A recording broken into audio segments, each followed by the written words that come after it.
سے بھی ہوا، اللہ نے جیسی توفیق دی ہے اس کے اعتبار سے ہم نے تعلیم دی ہے، اور آپ تمام حضرات سے دعا کی درخواست ہے کہ آئندہ بھی آپ لوگوں کی دعاؤں کے ساتھ اسی طریقے سے یہ سلسلہ چلتا رہے۔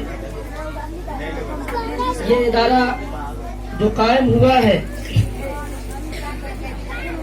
یہ ادارہ تو اصل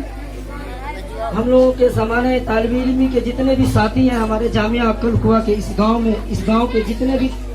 ساتھی ہیں، ان سبوں کا ارادہ تھا، ان سبوں کی خواہش تھی، اور اس کے بعد ابھی جو لاک ڈاؤن لگا تھا، اس لاک ڈاؤن کے اندر ہی یہاں ایک چھوٹا سا ایک روم کا دروازہ تھا، تو اسی جگہ تعلیم کا آغاز کر دیا گیا تھا، لیکن کسی وجہ سے پھر منقطع ہو گیا۔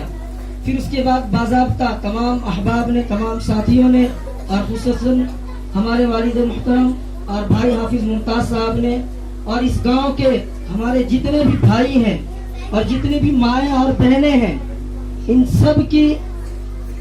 ضد کی وجہ سے، اور ان سب نے یہ کہا کہ مولانا ایک ایسا ادارہ قائم ہو کہ جس میں بچوں کو قرآن